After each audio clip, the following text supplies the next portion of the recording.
Hey everybody, welcome to week 4 of the Walking Dead Fantasy League.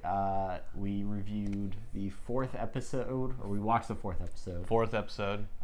We should probably get the titles for these. Do you remember what it's called? Yeah, Rick's D Minutes. That was a different Interdimensional Television Part 2. Walking Dead, great show. Fear the Walking Dead. Off to a different start right now. Yeah, totally different start. I want to say in this episode we saw absolutely 0 zombies. Did you count any zombies in this show? There were no zombies. There was 0.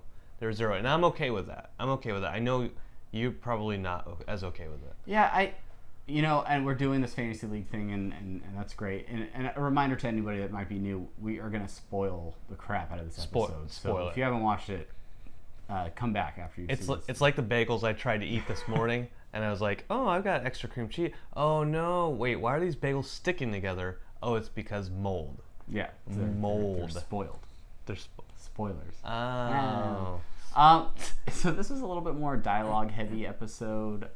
It opens up. It's probably been like a week or two.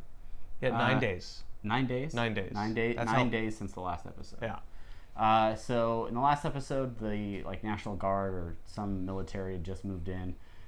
In that 9 days, they've set up a perimeter around the neighborhood. They're like doing like a 28 days later type thing, but like 9 days later. Just 9 days later. It's like the prequel to 28 days later.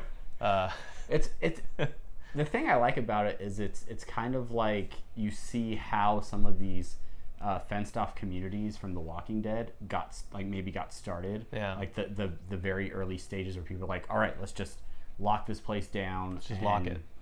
Keep the zombies out. Kill everything for like a 6-mile radius. Burn it. Yeah.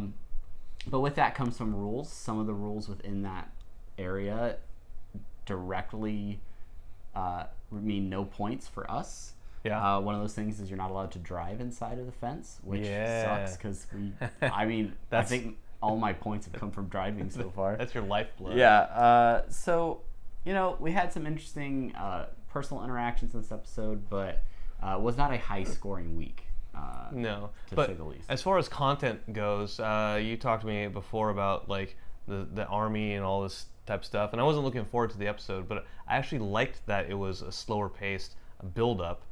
Because far too often in The Walking Dead, the main series, I've found that like I am far too inundated with zombies, and that takes me out of it because where are they all coming from? It's I don't know, it's a little bit unbelievable. But on top of that, I do have a problem just in general with the whole military always being like so bad from the get-go. They paint them with a very bad brush. Us knowing some military guys, we happen to know that they're not all. They're not all bad. They're not all bad. The ones we know are pretty cool. You'd love them. What are some other notable things that happened? Alicia wanted to make her boyfriend's artwork permanent. Yeah. So she gave herself a prison tat, basically. Yeah.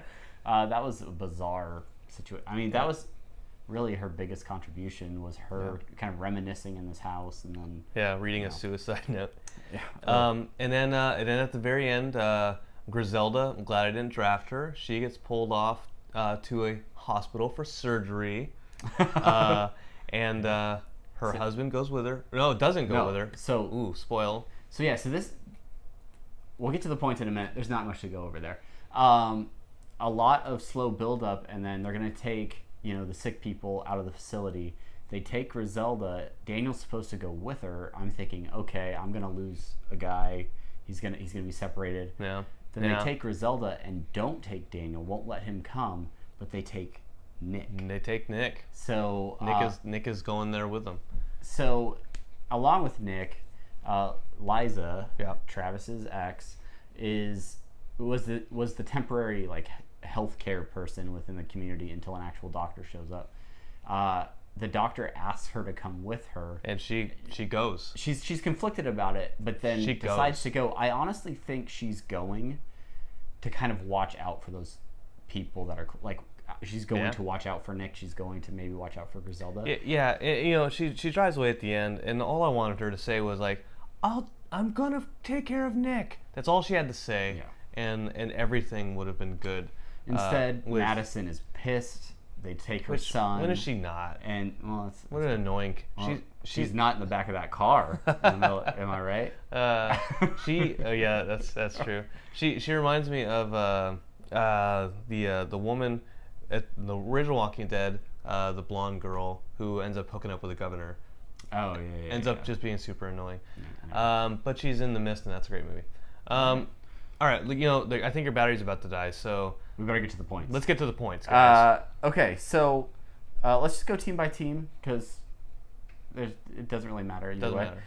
For me, Madison, she did get 5 points for breaking and entering. She broke into a neighbor's house where someone was sick. That is where she encountered Nick, who had also broken and entered. Yeah. So let's move on. All right. So you know what, Madison, 5 points. 5 points to Team Travis. Bam. Boom. A big old 5. That's my weekend. A whopping 5. Over on Team Brandon, we had Nick. We got Nick. Nick he was a high scorer for the week. High scorer, yeah. So he broke and entered right into this old man's house twice.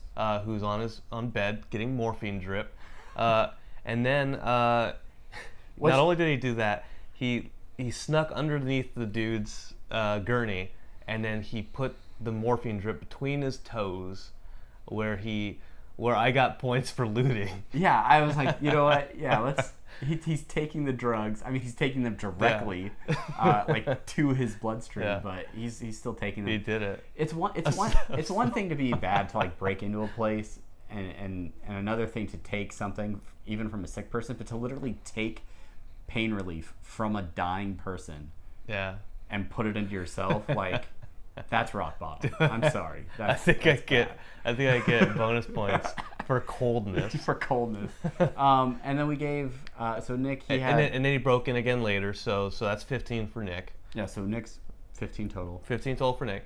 And then it's a family affair. And then Alicia, she broke and entered into our house from week 2, and she just kind of hung out there. She just hung out. She looked at a suicide note. Pulled like a note, like a drawing or something that she had made off the wall, and then so nice. Stabbed herself repeatedly with ink.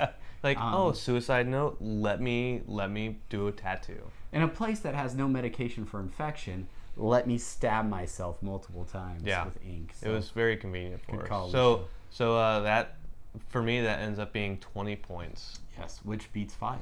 So beats 5. Brandon, 2 in a row. Big winner 20. once again. Beats 5.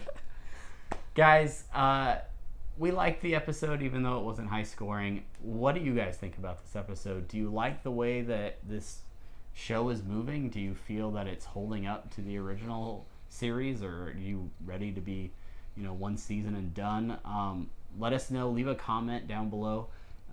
Any final words there, Brandon? No, I think this was one of the better episodes of the season.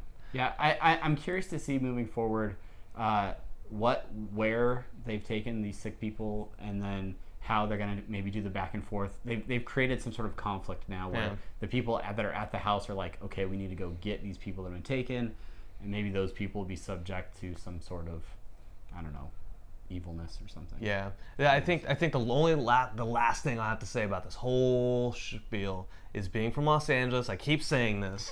Being from Los Angeles, 6 miles is a very, very wide radius in that town, and to me, to have all those people disappear it's very, very stretching my suspension. We talked about this of disbelief. They say that they're like infection free for 6 miles, right?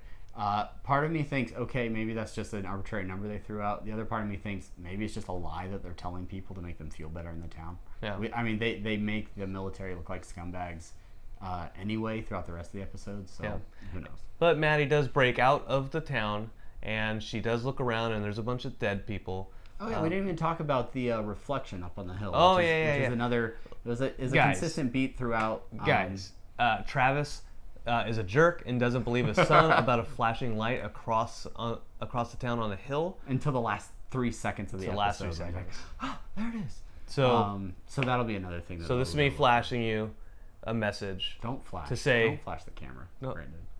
Come back. Come Come back next week. All right, guys. If you want to Let's follow go. us throughout the week, all of our social media stuff is down in the description. Please like this video, subscribe if you want more videos. We just got done with the amazing Hawaii Comic-Con, and we did some interviews. Thank all of you guys. Yeah, thanks. Thank all thanks you if you guys. were at Comic-Con, and later this week we'll have our interview video up from that event. So until next time, I'm Travis, And I'm Brandon. and thanks for watching. Thanks, guys. You're swell. They are. You're swell. wonder swell. They're- all right. Today's gonna be the day that they're gonna swell it back to you.